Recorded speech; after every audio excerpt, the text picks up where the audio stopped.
পরীক্ষা বন্ধ করে দেওয়া, অটো পাস নেওয়া, এগুলি কখনো কাঙ্ক্ষিত ছিল না।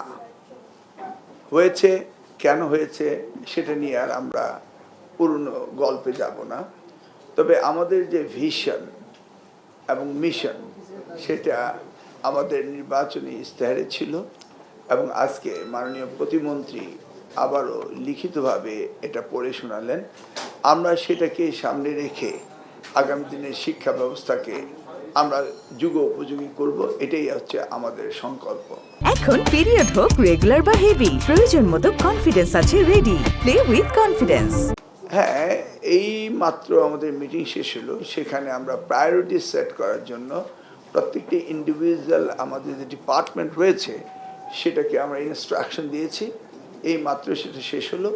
তবে সামনে আমাদের এসএসসি পরীক্ষা রয়েছে, সেটাকে নিয়ে আমি বলেছি যে প্রশ্নপত্র হয়ে গিয়েছে এবং সেটা ডিস্ট্রিবিউশনের জন্য কোনো ঝামেলা না হয় এবং এসএসসি পরীক্ষা নেওয়ার মধ্যে যেন কোনো প্রতিবন্ধকতা না আসে, এই বিষয়েও আমরা আলোচনা করেছি এবং পর্যায়ক্রমে আমরা ব্যাপক আলোচনায় যাব। আমরা আপনার যে উদ্যোগগুলো দেখছি কিছুক্ষণ আগে আপনারা বললেন, খুবই প্রশংসনীয়। আমার একটা প্রশ্ন ছিল, আমরা দেখেছি বিগত দিনে যে কোনো শিক্ষা প্রতিষ্ঠানে যে শিক্ষকরা, বেশিরভাগ শিক্ষক হচ্ছে দলীয়করণ হয়ে যায়, অনেকে ক্লাস বাদ দিয়ে দলের মিটিংয়ে অংশগ্রহণ করে। শিক্ষকদেরকে দলীয় মুক্ত করতে হলে আপনার কোনো উদ্যোগ থাকবে কিনা? প্রথমত হচ্ছে একটু স্মৃতিচারণ করতেই হয়। আমি যখন দায়িত্ব পেয়েছিলাম 2001 সালে, তখন বরিশাল বোর্ড বানিয়েছিলাম, চেয়ারম্যান বানিয়েছিলাম একটি পাবলিক কলেজের প্রিন্সিপালকে। বিশেষ শিক্ষা প্রশাসন এসে বলল যে আমি নাকি ট্র্যাডিশন ব্রেক করেছি, অর্থাৎ সরকারি শিক্ষকের মধ্য থেকে নিতে হবে, এটা tradition, but that's not the rule. তো তখন দুপুর 12টা বিশেষ শিক্ষা সমিতি যেটা আমাদের ছিল অ্যাসোসিয়েশন, সেটা তখন বিগত রাজনীতির কবলেই ছিল।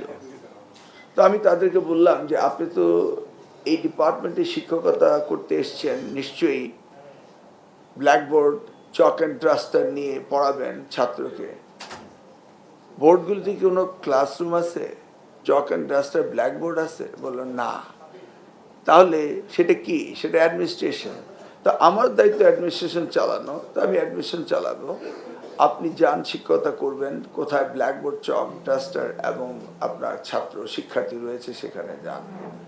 তার সাথে সাথে ঘড়ির দিকে তাকিয়ে বললাম, এখন দুপুর 12টা বাজে। Who gave you the permission to come here in absence of your classroom? You are not authorized to come here this time. তো আমি এই কথাটা স্মৃতিচারণ এই কারণে করলাম যে আপনি শিক্ষকতা করবেন, ক্লাসরুম ছেড়ে আন্দোলন করবেন, এটা তো হতে পারে না। আপনাদের দাবি দেওয়া যেভাবে আসা সেভাবে আসবে, আমরা সেগুলিকে অ্যাড্রেস করব। এমন তো না আমরা অ্যাড্রেস করছি না, আমরা করব। কিন্তু রাজপথ দখল করে তো দাবি দেওয়া আদায় করার কোনো প্রয়োজন নেই, কারণ আমরা দাবি দেওয়া আদায় করতে করতে এইটুকু পর্যন্ত এসছি। অতএব আমরা বুঝি কোনটা দিতে হবে কোনটা দিতে হবে না, এবং আমরা তাদের পক্ষেই থাকি, কারণ তারাই তো মানুষ গড়ার কারিগর। আমি আশা করি তারা আমাদের মেসেজ পেয়ে গিয়েছে এবং পেয়ে যাবে এবং সেভাবেই তারা কাজ করবে। আশা করছি অভিযানের প্রয়োজন হবে না। আপনার শেষের প্রশ্নটি আগে অ্যাড্রেস করি। আমি এবং আমার মাননীয় প্রতিমন্ত্রী আমরা দুজনে মিলেই এখানে আমি তাদেরকে বলেছি যে 2001 থেকে 2006 পর্যন্ত আমি দায়িত্বে ছিলাম। এ যাবৎ এখন পর্যন্ত আমার বিরুদ্ধে কোনো দুর্নীতির অভিযোগ আনতে পারেনি। সেই সময়ে প্রথম আলোর শামীম বিনতে রহমান আমার বিরুদ্ধে একটি অভিযোগ এনেছিল। আমি তাৎক্ষণিকভাবে সকালে পত্রিকা পড়ে প্রেস ক্লাবে প্রেস কনফারেন্স করে ওই শামীম বিনতে রহমানের সামনেই বলেছিলাম, আপনাকে প্রমাণ করতে হবে না, শুধু উত্থাপন করুন আমার সামনে, তাহলে আমি পদত্যাগ করে ফেলব। সেই সাহসটি তার হয়নি।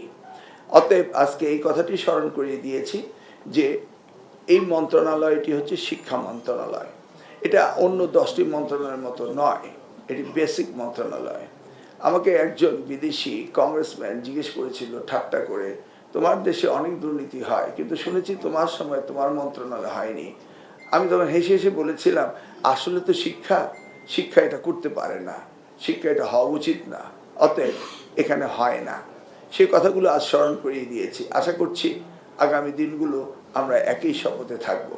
আপনার প্রথম প্রশ্নটি, এটা ন্যাচারাল ক্যালামিটিস যখন হবে সেভাবে আমরা অ্যাড্রেস করব, তবে আমরা এই বিষয়গুলোকে সেগমেন্টেড করে নেই এবং সেভাবে আমরা অ্যাড্রেস করব। আপনাকে স্মরণ করিয়ে দেওয়ার জন্য ধন্যবাদ।